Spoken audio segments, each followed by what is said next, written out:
Hey everybody, this is Ibarionex from the Candid Frame. Usually each week I talk about some specific aspect of making a better photograph, and I thought I'd try to consolidate everything and try to put it all together. In my workshops and in my book, Making Photographs, I talk about what I call the visual draws. And they basically are light and shadow, line and shape, color and gesture. And, you've heard me talk about it countless times here. But I thought I would choose images today in which the photographer really uses all of those elements together in order to create an effective frame. Because, really briefly, I think, at least for me, that when I have a photograph in which all those visual draws are helping me to not only lead the viewer to my subject, but to help shape the way that the viewer navigates through the frame, I think I'm in a really good place with respect to a photograph. When those elements in the background are brighter or more saturated or possess more contrast, at that point, those elements start competing with the subject for the viewer's attention. So the images I chose today are images that I really think sort of wield those graphic elements in their entirety to make really strong photographs. And it's something that I think all of us need to aspire to in order to make really great photographs and to do it consistently. Okay, here we have a shot by Gustavo Minas. And this is a very simple shot. It looks like it was done at a bus stop. And we have this metal screen that separates the photographer from the elements in the background.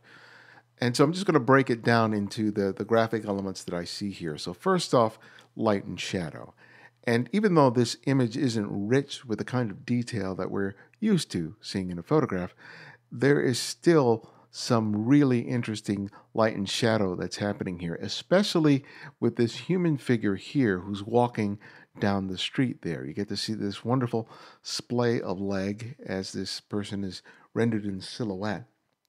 But look at the light that comes from behind them and how it not only defines their legs, but the shadow on this walkway. And this is really an important part of the photograph here. You can also see some of the light here, probably from another light source that's illuminating the street here. And there's some very subtle edge lighting to the face here and on the forehead there. Then the second thing is line and shape. And you can see the obvious repetition of these almost circular or egg-like patterns in this grid here. But then we also have the lines of the street. We have this strong horizontal line here, and that horizontal line is mirrored throughout the frame in different areas. And then we have the shapes not only of the legs here and of the shadow, but of the silhouettes of these men, and especially their hands here as they talk with each other. Now, color and gesture are a factor here. Even though the colors aren't as diverse, even though we don't have a wide range of colors to work with, there's a limited color palette here, which still is kind of interesting. There are some blues, there are some yellows, there's some magentas here. And even though we're working with a very limited range of colors, I think they really work well with each other. And lastly, of course, is the gesture. So we have the gesture that I already pointed out here with this fellow walking down the street, but then we have the gesture of these two guys gesturing with their hands as they're talking with each other. And I think that the gesture is something that really takes the shot over the top. I would have loved to have had a little more separation between the hands, but if I had a perfect world, that would make it just that much better. But you can see here how all these graphic elements, when they play off of each other, really make the image sing, even though you're dealing with human subjects that are at various distance within the frame. They're not really related to each other beyond the context of the photograph. But by using those graphic elements and by being very much control of the frame, Gustavo here does a really wonderful, wonderful job. And I didn't mention it before, but there's no XF data here. So that's why I didn't mention shutter speed or aperture. Next, we have a shot by Roy Port. This was created with a Sony A9 at 1/4000th of a second at f4, ISO 125.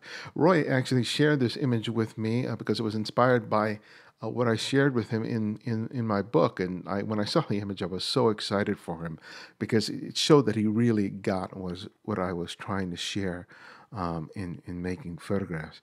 And the light and shadow here is so strong. And this is the kind of light and shadow that on a bright sunny day I'm always looking for, even during the middle of the day.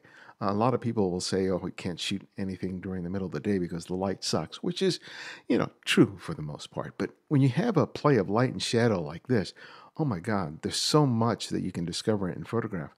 And Ray uses this really effectively to photograph this woman who seems to be waiting for something. And you can see how that strong contrast between light and dark really guides you to her in the center of the frame, as well as emphasizing some of the more interesting elements that are on the edges of the frame.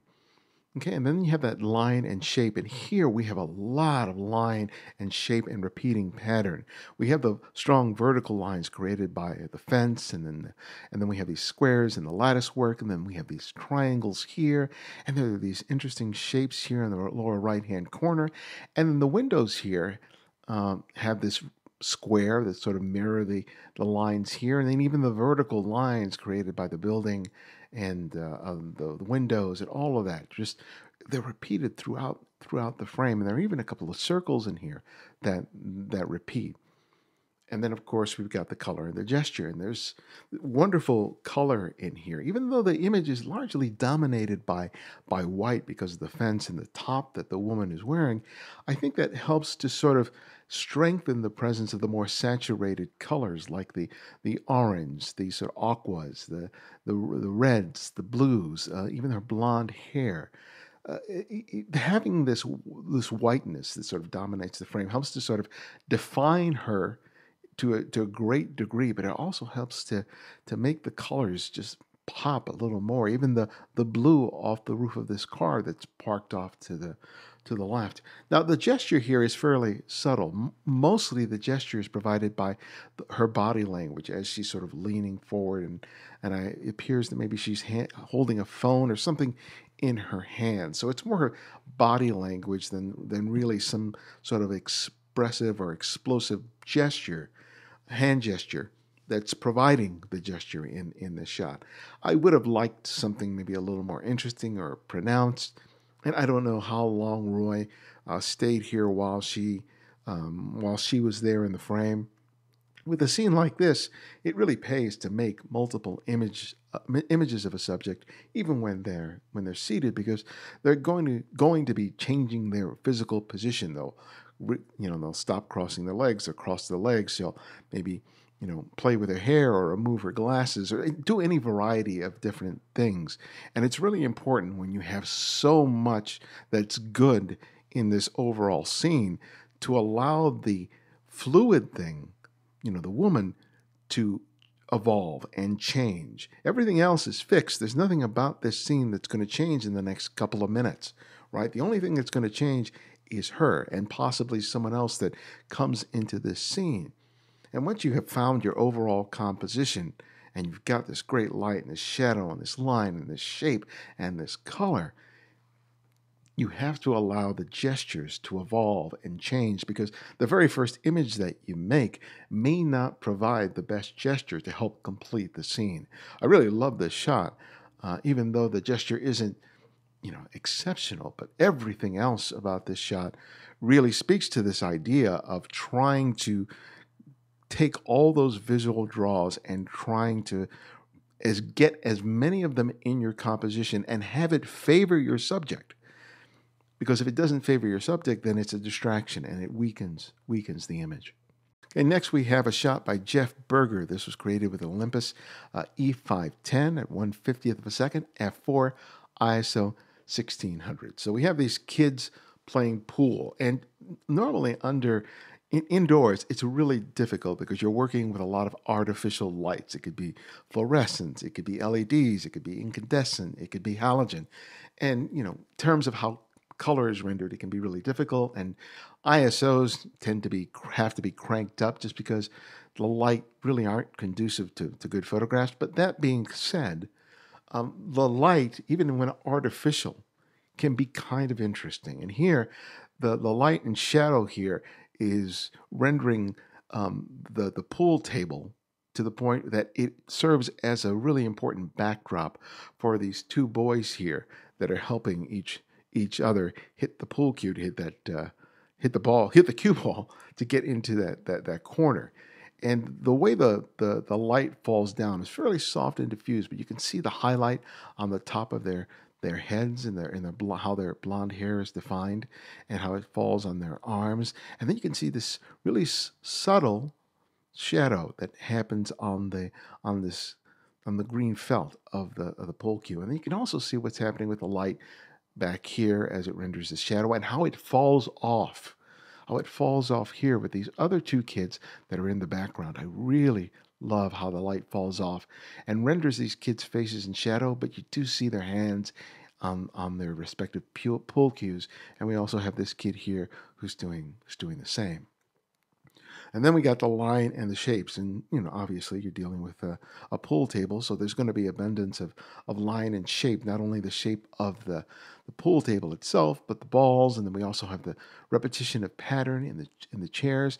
And then we have these, strong diagonal line that's created not just by the position of the pool cue, but their arms. And you can see how this arm here leads us to here, which leads us to his arm, and ends right here at this pull cue, which is the brightest element in the frame. So this becomes the anchor of the entire shot, and all of this helps to lead us in the frame. And because this area is relegated to shadow, especially this area here, our eyes keep coming here. So even though our eyes may explore these other edges of the frame, we keep navigating the image in a really nice way right here to the point of all this attention.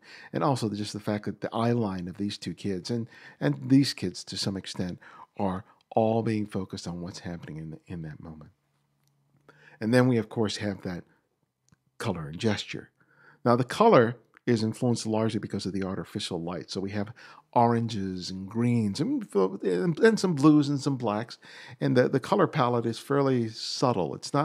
It's not really saturated like you might have outdoors on a sunny day at a beach, say in Venice or someplace in Mexico where it's very, very colorful. Like the first image, we're dealing with a fairly limited color palette, but you can still, the colors still play an important role here. And I think in this shot, the color is really essential because if you converted this image to a black and white, I don't know, and I don't think it would work as well. I'll render this as black and white so you can take a look at it. But as a black and white, you take away the color, and all of a sudden the gesture becomes all the more important, and it becomes really essential to carry the entire image. You still have the line, you still have the pattern and the light and shadow, but I think the color, at least for me, is very critical. But I leave it here for you guys to think about it and see if it works for you.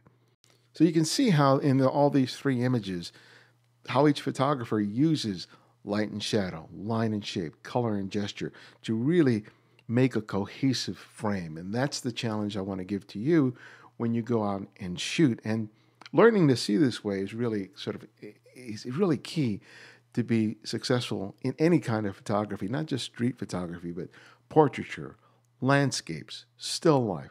You still have to think about these things in these terms. So I hope this gives you some food for thought as you go out and shoot this weekend. And if you've just discovered the Candid, before that, if you want to contribute to the Candid Frame Flickr poll, all you need to do is go to Flickr, do a search on the Candid Frame, and just ask to be added. And make sure you're doing it on your computer, because if you do it on your tablet or a phone, you'll get a message that this is a private group and it's invitation only. That's only because you're trying to access it on your phone or tablet. If you go to your computer and try to add it that way, I usually get to the queue once a week and approve everyone who's asked to join, and then you can contribute images to the pool here. We have about over 3,600 members, And it's amazing how many images come through every week. I got a lot to choose from here. And the Candid Frame is my podcast in which I feature interviews with photographers about their work and career. I just did this interview with Nico Theron. He's an editorial and commercial photographer, born in France but lives here in Los Angeles. But it's his personal projects that I just found fascinating. He did a project on Senegalese wrestlers and some African American girls who live in Compton who are part of a dance troupe. And those are just two of his personal projects. He's a madman. He produces so much work. It's amazing the quantity of work, but the fact that it's also so good. And I recently appeared on Scott Kelby's The Grid. That was last week. And if you want to check it out, you can go to the Candid Frame website, or you can go on YouTube, because you're already on YouTube, and just type in Kelby1, and you'll find that video there. It's out of sync right now, but I sent a message to them, and hopefully they'll correct it by the time that you watch this video. But even if it's not, I hope you enjoy the content. Anyway, I talk about street photography, of course, and how I think it can make a difference regardless of what kind of photography you practice. So check it out. And if you like what you saw in the video, leave a comment over there, because I really would like to return on the show and so at some future date. So if you like what you're seeing here, give us a thumbs up and subscribe, and see you next time.